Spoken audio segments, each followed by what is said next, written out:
بسم الله الرحمن الرحيم الرحمن علم القرآن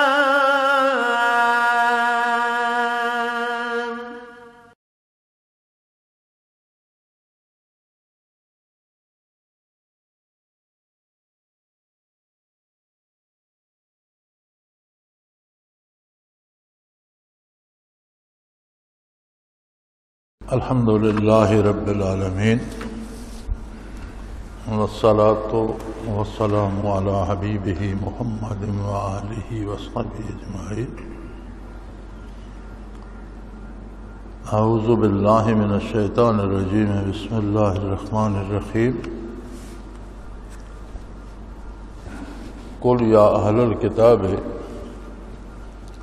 لستم على شيء حتى تقيموا التوراة والإنجيل وما أنزل إليكم من ربكم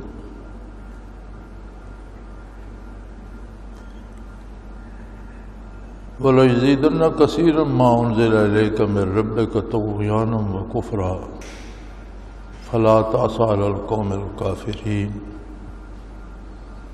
إن الذين آمنوا والذين هادوا والصابئون والنصارى من آمن بالله واليوم الآخر وعمل صالحا فلا خوف عليهم ولا هم يحزنون. لقد أخذنا ميثاق بني إسرائيل وأرسلنا إليهم رسلا كلما جاءهم رسول بما لا تهوى أنفسهم فریقاً کذبوا وفریقاً یقتلون وحسبوا ألا تكون فتنة فعموا وصموا ثم تاب الله عليهم ثم عموا وصموا كثير منهم والله بصير بما يعملون. اللهم سبحانك لا علم لنا إلا ما علمتنا إنك أنت العليم الحكيم. مولاي صل وسلم دائما أبدا علی حبیبک خیر الخلق کلہم. اس کا سادہ سا با محاورہ ترجمہ یہ ہے کہ فرما دیجئے اے اہل کتاب تمہارے پاس کوئی دلیل نہیں ہے،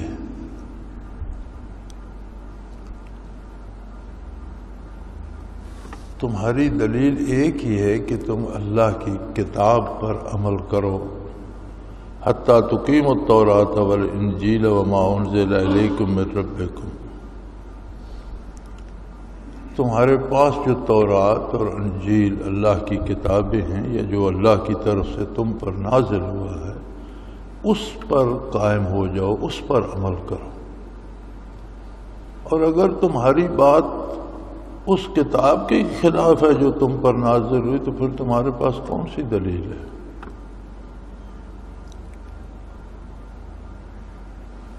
اور جب تم اپنی کتابوں کو نہیں مانتے تو اس کا نتیجہ یہ ہوتا ہے وَلَيَزِيدَنَّ كَثِيرًا مِّنْهُم مَّا أُنزِلَ إِلَيْكَ مِن رَّبِّكَ طُغْيَانًا وَكُفْرًا.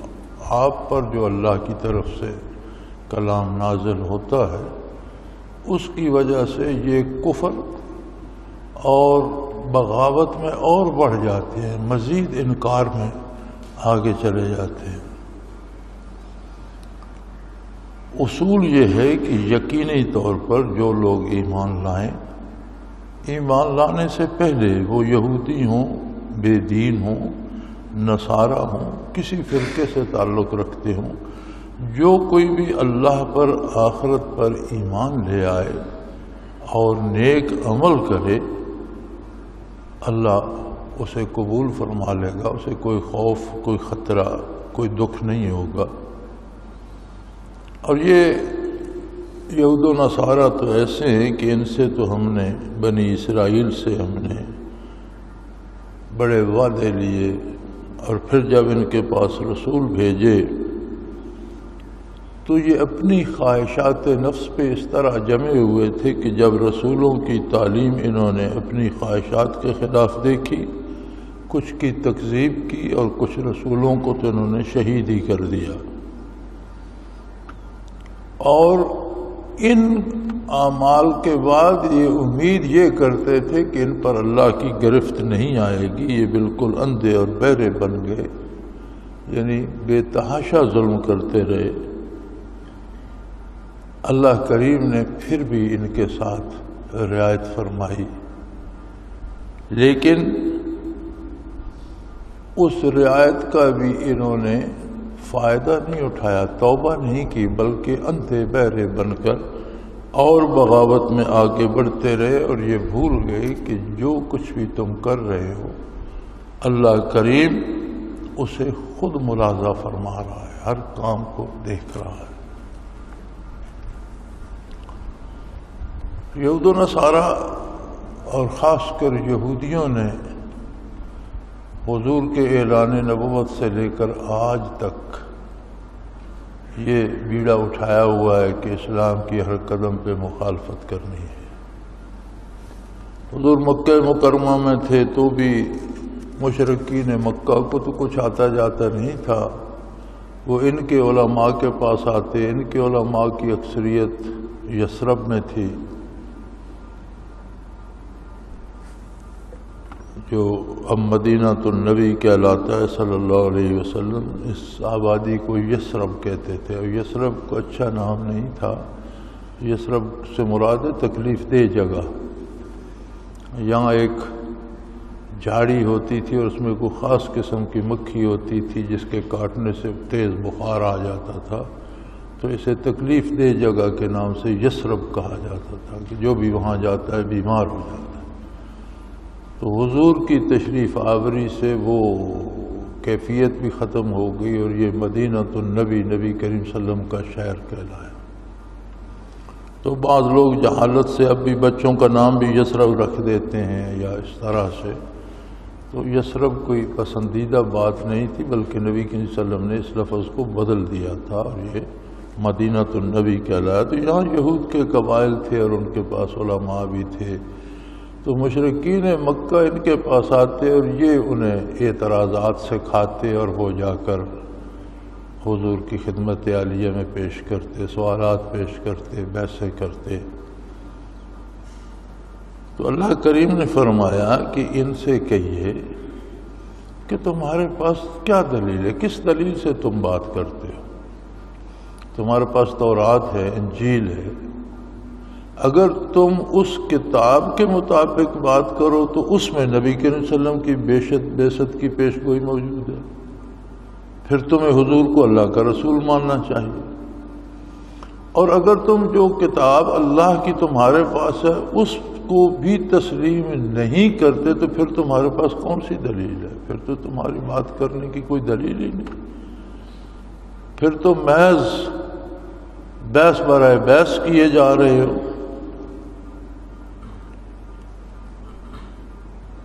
اور جب یہ اپنی کتابوں کو نہیں مانتے اور ایمان نہیں لاتے تو اللہ کا نبی اور جو کچھ نبی پہ نازل ہوتا ہے اس کی خصوصیت یہ ہوتی ہے کہ جس کو کوئی شمع برکات کا نصیب ہو جائے اسے نور ایمان نصیب ہو جاتا ہے، قرب الہی نصیب ہو جاتا ہے، معرفت الہی نصیب ہو جاتی ہے۔ لیکن جب کوئی جان بوجھ کر ضد کر کے انکار کرتا ہے وہ انکار اسے گمراہی اور بغاوت میں اور بڑھا دیتا ہے، وہ اور بڑا مجرم بن جاتا ہے۔ تو فرمایا ان کی بد نصیبی دیکھیے، وَمَا أُنزِلَ إِلَيْكُم مِّن رَّبِّكُم، جو کچھ آپ کے پروردگار کی طرف سے نازل ہو رہا ہے یہ بہت بڑی نعمت ہے، بہت بڑا انعام ہے، کفر کی ظلمت سے نکال کر نور ہدایت میں لانے کا سبب ہے، اللہ کی دوری سے لا کر اللہ کا قرب نصیب کرنے والی بات ہے۔ لیکن یہ ایسے بد نصیب ہیں کہ یہ کلام الہی ان کی گمراہی کا سبب بن رہا ہے، اس کا یہ ضد میں آ کر انکار کیے جا رہے ہیں اور وہ انکار مزید بد نصیبی اور بدبختی کا سبب بنتا جا رہا ہے۔ کلام جو ہدایت کے لیے نازل ہوا تھا اس سے ان میں گمراہی بڑھ رہی ہے. کیسی عجیب بات ہے. فلا تأس علی القوم الکافرین. اور آپ ایسے لوگوں کا جو کلام الہی کا، آپ کی نبوت کا، سچ کا، حقائق کا انکار کریں، ان پر افسوس نہ کیا کیجیے. حضور چونکہ صلی اللہ علیہ وسلم تو رحمت للعالمین تھے، سارے جہانوں کے لیے باعث رحمت تھے. آپ کے قلب اثر میں تو سب کے لیے محبت کا سمندر موجزن تھا. اور حضور صلی اللہ علیہ وسلم کو تو ان کفار کے کفر کا بھی رنج ہوتا تھا کہ میری بعثت کے بعد یہ ایسے بد نصیب ہیں کہ یہ جہنم میں جائیں گے، اللہ کے عذاب سے گرفتار تھا. اللہ نے فرمایا کہ جو لوگ اس کتاب ہدایت کے نزول کے بعد پھر گمراہی میں پڑتے ہیں اور گمراہی اختیار کرتے ہیں اور اس کا انکار کرتے ہیں، ایسے لوگوں کا آپ دکھ محسوس نہ کیجیے. یہ ان کا اپنا انتخاب ہے. ہاں، اللہ نے فرمایا یہ میرا وعدہ ہے، یہ پکی بات ہے، یہ یقینی بات ہے کہ قرآن کریم کو جاننے سے پہلے، نزول قرآن سے پہلے، آپ کی بعثت سے پہلے یا آپ پر ایمان لانے سے پہلے کوئی کچھ بھی ہو، وہ یہودی رہا ہو، وہ بے دین رہا ہو، صابی کہتے ہیں جن کا کوئی دین نہ ہو، وہ نصارہ یا نصارہ رہا ہو، کسی دین میں رہا یا بے دین رہا، جو کوئی بھی اللہ پر ایمان لے آئے. اب اللہ پر ایمان ایک بڑی سادہ سی بات ہے. کوئی کہتا ہے میں اللہ پر ایمان لاتا ہوں، کیا دلیل ہے تمہارے پاس کہ اللہ واحد لا شریک ہے؟ کیا دلیل ہے تمہارے پاس کہ یہ کتاب اللہ کی کتاب ہے؟ کیا دلیل ہے تمہارے پاس کہ فرشتوں کا وجود ہے؟ کیا دلیل ہے تمہارے پاس کہ آخرت ہوگی، موت کے بعد زندگی ہے، حساب کتاب ہے؟ کیا دلیل ہے؟ صرف ایک دلیل رہ جاتی ہے جو پہلی اور آخری اور حتمی دلیل ہے، وہ ہے کہ مجھے اللہ کے رسول صلی اللہ علیہ وسلم نے بتایا.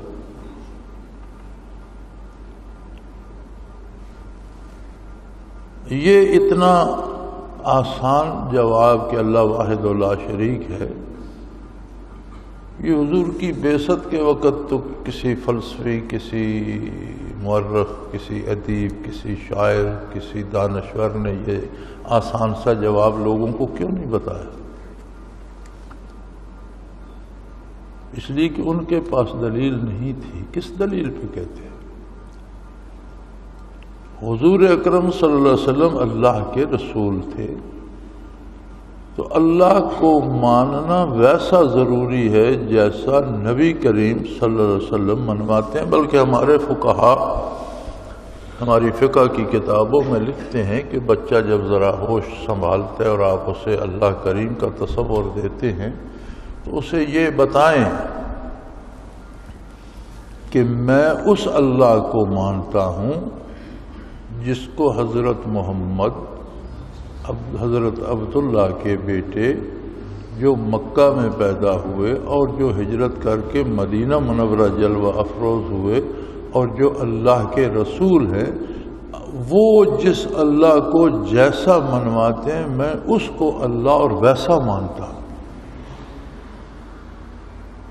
ورنہ تو ہر قوم نے ایک تصور گھڑ لیا ہے کہ ایک بہت بڑی طاقت ہے، ایک غیبی طاقت ہے جو نظر نہیں ہو. کوئی اس کو بت میں مانتا ہے، کوئی پہاڑ میں، کوئی جانور میں، کوئی کہیں کوئی کہیں. اللہ کو ماننے کا مطلب یہ ہے کہ ویسا مانا جائے جیسا ماننے کا حکم اللہ کے رسول صلی اللہ علیہ وسلم نے دیا ہے.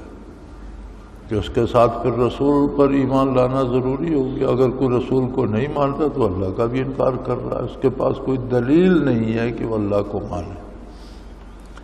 اور پھر آخرت پر ایمان لائے اور یہ اللہ پر ایمان اور آخرت پر ایمان کی گواہی اس کے اعمال دیں. علماء حق فرماتے ہیں کہ ایمان لانا، مسلمان ہونا ایک دعویٰ ہے، ہمارا دعویٰ ہے مسلمان ہے، اس کی دلیل کیا ہے؟ دعویٰ ثابت ہوتا ہے شہادتوں سے، اگر شہادتیں کمزور ہوں تو دعویٰ تسلیم نہیں کیا جاتا، خارج ہو جاتا ہے۔ وہ فرماتے ہیں بندے کا کردار اور اس کے اعمال اس کے مسلمان ہونے کے گواہ ہیں۔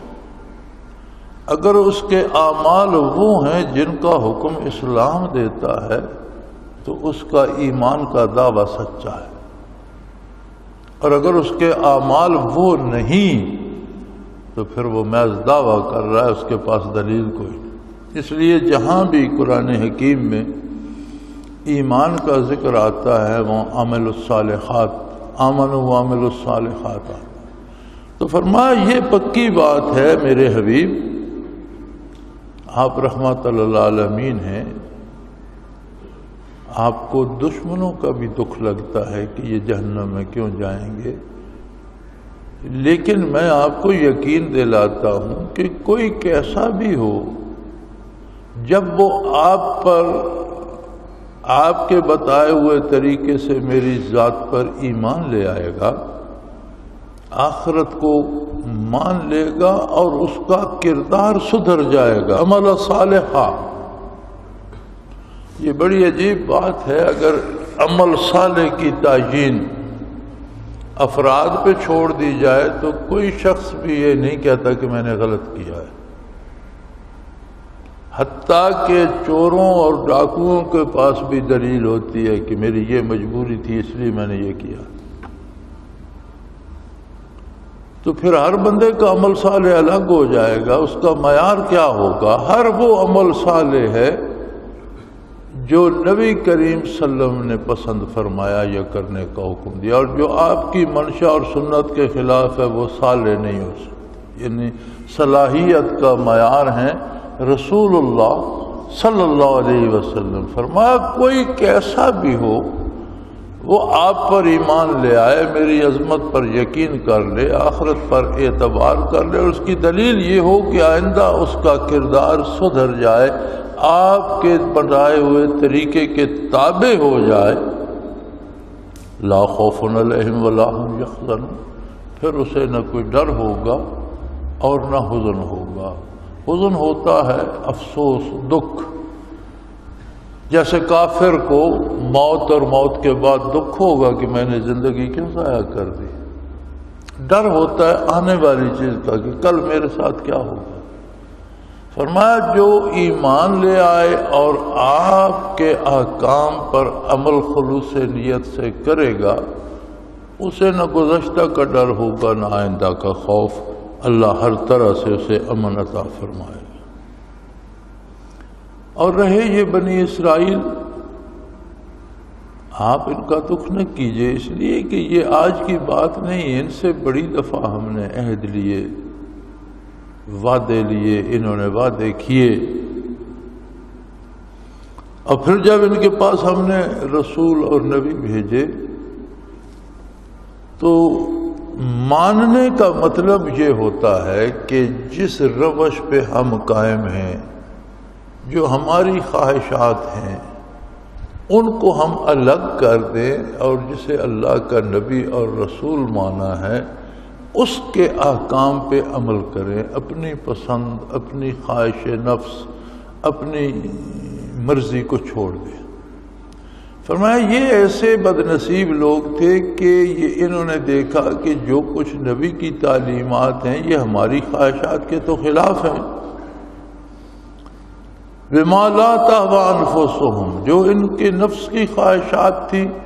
ظاہر ہے انبیاء کی تعلیمات تو عدل پر، انصاف پر مبنی تھیں، کسی فرد کی خواہشات کی تکمیل کے لیے نہیں تھی، اللہ کی تو ساری مخلوق ہے اور سب کے حقوق کا تحفظ تھا ان میں۔ تو یہ ایسے بد نصیب ہیں کہ بہت سے رسولوں کا انہوں نے انکار کر دیا، ان کی نبوت کا انکار کر دیا، ماننے سے انکار کر دیا، اور اس پر بس نہیں کی، وَفَرِيقٌ يَقْتُلُونَ، بہت سے اللہ کے برحق رسولوں کو انہوں نے شہید کر دیا ظلم۔ ماننا تو درکنار، انہوں نے ظلماً قتل کر دیے اور شہید کر دیے۔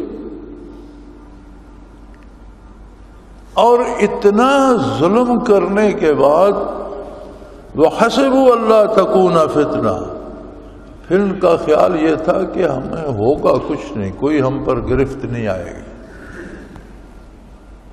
یعنی اللہ کی گرفت سے بھی یہ بے خطر ہو گئے۔ اور یہ بڑی عجیب بات ہے، گناہ کا اور جرم کا فلسفہ یہ ہے، بندہ جرم کرتا ہی اس وقت ہے جب اسے گرفت کا احساس نہیں رہتا، وہ سمجھتا ہے مجھے کوئی روکنے والا نہیں، کوئی پکڑنا، کوئی میرا کیا کر لے گا، حتیٰ کہ اس سے اللہ کی عظمت کا احساس بھی نہیں رہتا۔ وہ سمجھتا ہے میں نے جو کیا ٹھیک ہے، کوئی میرا کیا کر لے گا، لیکن اللہ کی نافرمانی کرنا، مخلوق ہو کر، عاجز ہو کر، بندہ ہو کر، اس کی دی ہوئی نعمتیں کھا کر اسی کی نافرمانی کرنا، فرمایا یہ بہت بڑا جرم ہے۔ لیکن یہ فَأَمُّوا وَسَمُّوا، یہ اندھے اور بہرے ہو گئے، انہیں یہ احساس ہی نہ رہا، یہ نہیں کہ اب ان کے کان بند ہو گئے تھے یا آنکھیں بند ہو گئی تھیں، وہ دل زندہ یا دل میں جو احساس ہوتا ہے وہ ختم ہو گیا، ان کے دل بے حس ہو گئے اور بے خطر گناہ کیے جا رہے تھے، حتیٰ کہ انبیاء علیہ السلام کو شہید کرنے اور قتل کرنے سے بھی باز نہ آئے۔ ثم تاب اللہ علیہم، اللہ ایسا کریم ہے کہ اس نے پھر بھی ان کو مہلت دی، ان کی روزی بند نہیں کی، ان کی سانسیں نہیں روکی، ان پر روشنی، ان پر ہوا، ان پر ضروریات زندگی، رزق، پانی، ہر چیز، ہر نعمت انہیں عطا کرتا رہا۔ لیکن ان کا دل اس طرح مردہ ہو چکا تھا کہ انہیں جوں جوں فرصت ملتی گئی ثم امو و سمو، یہ مزید اندھے اور بہرے ہوتے گئے اور گناہ ہی میں آگے بڑھتے چلے گئے۔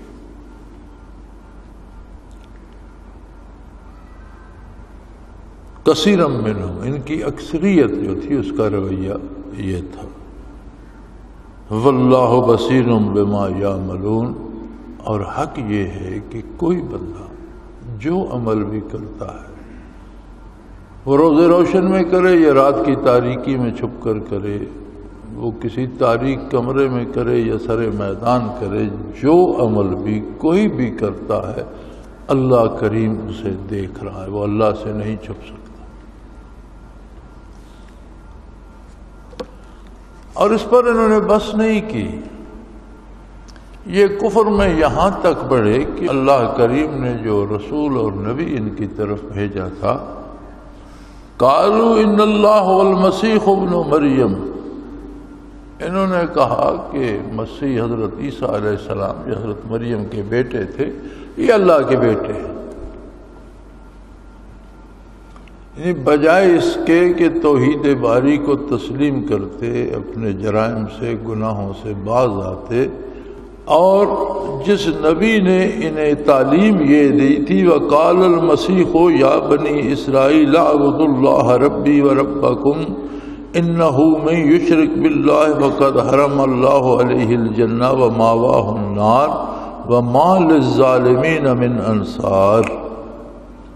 عیسیٰ علیہ السلام کی تعلیمات یہ تھیں کہ اے بنی اسرائیل، اللہ کی عبادت کرو، جو میرا بھی رب ہے تمہارا بھی رب ہے، میرا پیدا کرنے والا، پالنے والا، مجھے ساری نعمتیں دینے والا بھی اللہ ہے، اور تم سب کو بھی پیدا کرنے والا، ساری نعمتیں دینے والا اللہ ہی ہے، اس کی عبادت کرو۔ اور یہ یقینی بات ہے کہ جو اللہ کے ساتھ کسی کو شریک کرے گا، اللہ نے اس پر جنت حرام کر دی ہے، جنت روک دی ہے، وہ جنت میں نہیں جائے گا۔ وَمَأْوَاهُ النَّارُ، اور اس کا انجام جہنم ہوگا، وہ جہنم کی آگ میں جلے گا۔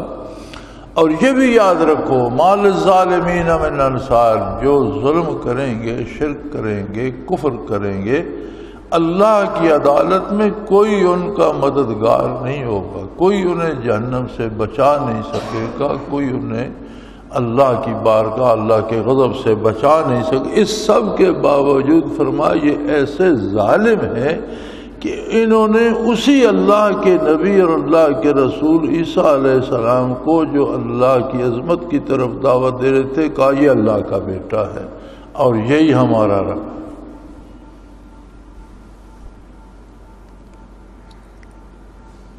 لقد کفر الذین قالوا ان اللہ ثالث ثلاثہ، یقیناً یہ لوگ کافر ہو گئے جنہوں نے کہا اللہ تین میں ہے اور تین میں سے ایک ہے۔ یہ جو ایک میں تین اور تین میں ایک کا فلسفہ ہے صریح کفر ہے، اور یہ لوگ تثلیث کا عقیدہ رکھنے کے بعد قطعی کافر ہو گئے۔ وما من الہ الا الہ واحد، کوئی بھی عبادت کا مستحق نہیں ہے، کوئی ایسی ہستی نہیں ہے جس کی عبادت کی جائے۔ عبادت ہوتی ہے نفع کی امید پر یا کسی نقصان کے ڈر سے اطاعت کرنا۔ اس لیے اللہ کریم نے شرک سے منع کیا ہے نا کہ کسی دوسرے سے ہم نفع کی امید رکھتے ہیں اور اللہ کے حکم کے خلاف اس کی اطاعت کرتے ہیں تو ہم نے گویا اسے اپنا رب مان لیا۔ یا کسی دوسرے سے ہمیں خطرہ ہے کہ اس کی بات نہیں مانوں گا تو یہ مجھے لٹکا دے گا، اللہ کی نافرمانی کرتے ہیں اور اس کی اطاعت کرتے ہیں تو فرمایا یہ اس کی عبادت ہوگی۔ تو فرمایا یہ جب انہوں نے یہ دعویٰ کیا کہ اللہ تین میں ایک اور ایک میں تین ہے تو یہ تو کافر ہو گئے، ان کے کفر میں تو کوئی شبہ نہ رہا۔ لقد کفر الذین، یقیناً تاکید کے لیے قد لگایا کہ یہ لوگ تو یقیناً کافر ہو گئے۔ حالانکہ حق یہ ہے کہ سوائے اللہ کریم کے کوئی دوسرا ایسا نہیں جس کی عبادت کی جائے، وہ واحد ہے۔ وَإِن لَّمْ يَنْتَهُوا عَمَّا يَقُولُونَ لَيَمَسَّنَّ الَّذِينَ كَفَرُوا مِنْهُمْ عَذَابٌ أَلِيمٌ، اور اگر یہ اس سے باز نہ آئے تو یہ یقینی بات ہے کہ ان کافروں کو بڑے دردناک عذاب دیے جائیں گے۔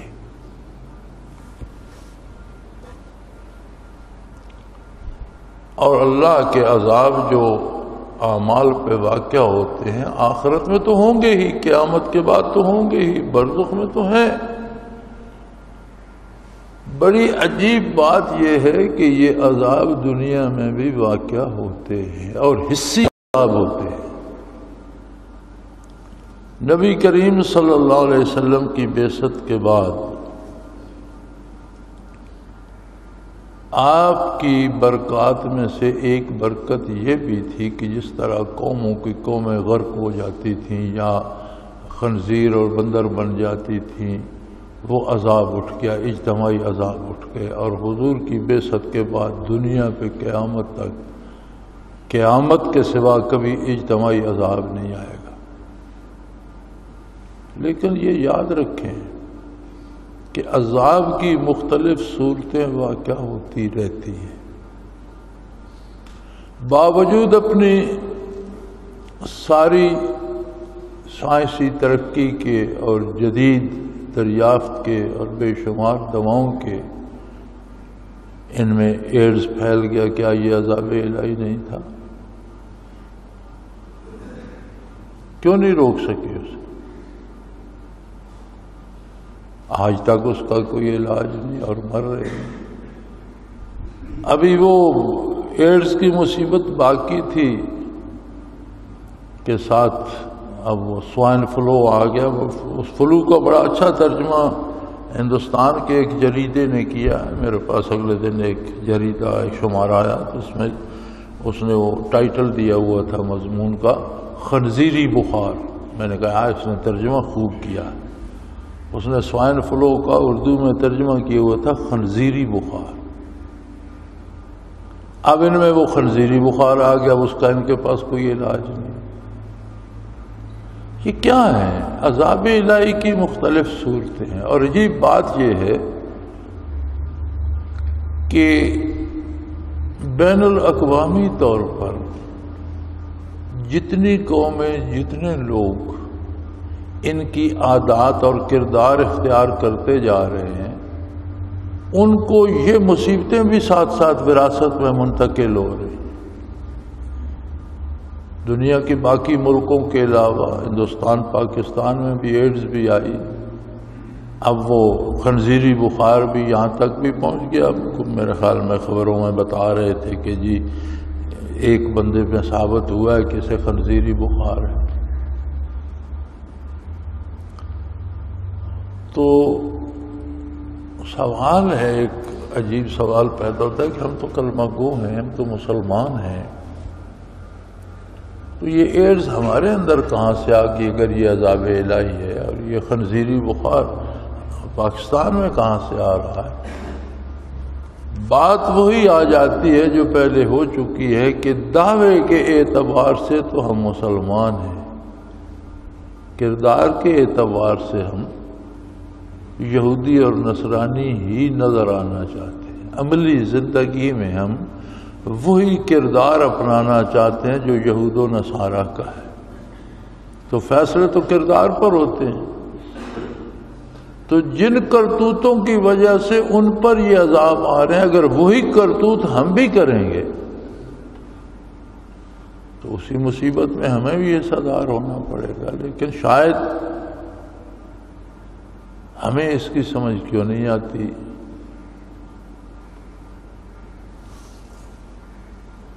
بنیادی وجہ قرآن کریم نے جو بتائی ہے، جو گزر چکی ہے،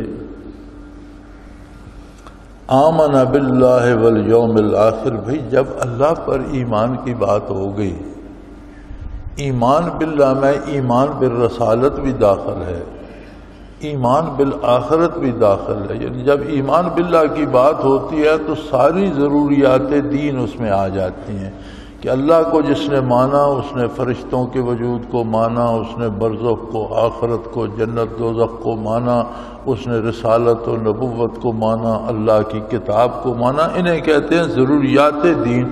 ان میں سے کسی ایک کا انکار سارے کے انکار کے برابر ہے۔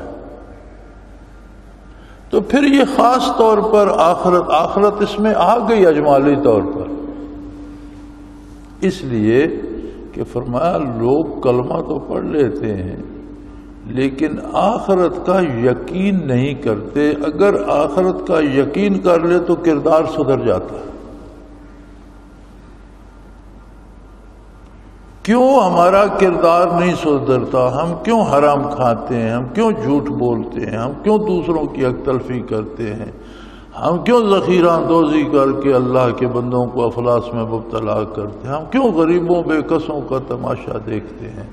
ہمارے ہاں دنیا سے زیادہ غلہ ہوا اور لوگ جو ہیں وہ سڑکوں پہ ڈنڈے کھائے، کیوں ایسا ہوتا ہے؟ کیوں ہم اجارہ داری بنا کر لوگوں سے مال چھینتے ہیں اور ان کی عزت نفس کو بھی کچلتے ہیں اور ان کو تماشا کیوں بناتے ہیں؟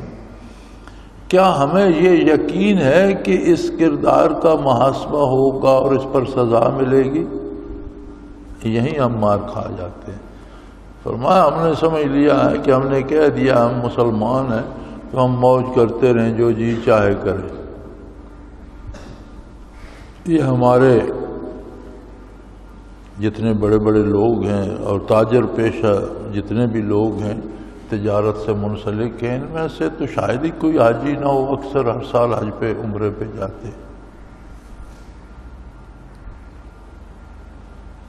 حج اور عمرہ تو کراتے ہیں، اپنے کاروبار میں وہ روش کیوں نہیں لاتے جو نبی کریم صلی اللہ علیہ وسلم نے بتائی، جس کا حکم اللہ کا دین دیتا ہے؟ وہاں ذخیرہ اندوزی کیوں کرتے ہیں؟ لوگوں کو مصیبت میں کیوں ڈالتے ہیں؟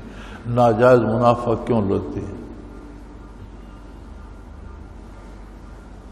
فرمایا یہ سارا کام رسمی طور پر کرتے ہیں، جسے آخرت کا یقین نہیں ہے اسے عظمت الہی کا احساس ہی نہیں۔ انہیں یہ احساس ہی نہیں ہوتا کہ اس کا کل جواب بھی دینا پڑے گا۔ یہ سمجھتے ہیں کہ یہ حکومتی ادارے ہی ہیں جو ہم سے باز پوس کر سکتے ہیں، ان کو ہم کچھ نہیں جانتے، ہم ان کی پرواہ نہیں کرتے۔ ہائی کورٹ ہے، سپریم کورٹ ہے، وہ حکم دے رہے ہیں، کوئی پوچھتا نہیں، کوئی مانتا نہیں۔ عدالتیں حکم ہی دے سکتی ہیں، اس پر عمل درآمد تو نہیں کرا سکتی۔ عدالت کے پاس کون سی فورس ہے کہ وہ عمل درآمد کرے؟ عمل درآمد تو حکمرانوں نے کرانا ہے، اور حکمرانوں میں وہی لوگ شامل ہیں جو ذخیرہ اندوزی کر رہے ہیں، تو کون پوچھے گا؟ لیکن یہی عدالتیں یا یہی دنیا نہیں ہے، اس سارے کردار کا محاسبہ ہونے والا ہے، آنے والا ہے ایک دن، اور ہم سب کو اس عدالت میں پیش ہونا ہے جو فیصلہ کرے گی اس پر عمل درآمد بھی کرائے گی۔ وہ ان پاور ہے، اس کے پاس طاقت ہے، اور جو چاہے کر سکتا ہے۔ اس لیے عمل الصالحات کی قید لگائی ایمان کے ساتھ کہ نرا دعویٰ ایمان کا اور صرف کلمہ پڑھ لینا یہ بات یہاں ختم نہیں ہوتی، اس کا جو کردار ہے عملی زندگی میں وہ یہ شہادت دے کہ یہ شخص مسلمان ہے۔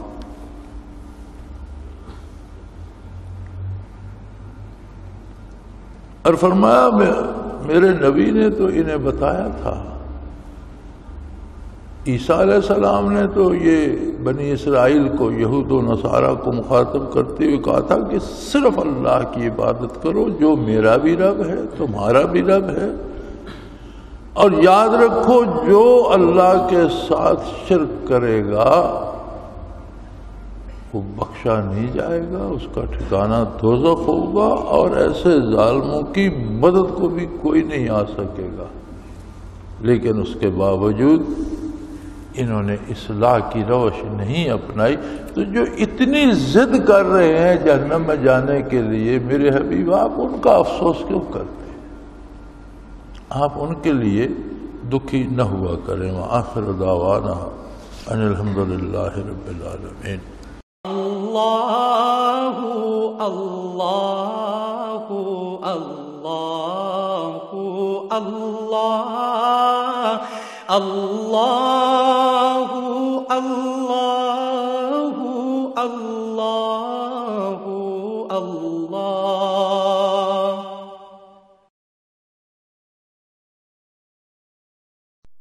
حضرت امیر محمد اکرم آوان مد ذلہ العالی دارالعرفان منارہ ضلع چکوال میں سالہ سال سے قرآن و حدیث کے اوپر خطابات کر رہے ہیں، اور سلسلہ نقشبندیہ اویسیہ کے مطابق لوگوں کو ذکر الہی کی تربیت دے رہے ہیں۔ وہ قرآن پاک کی تفسیر ترتیب وار بیان کر رہے ہیں۔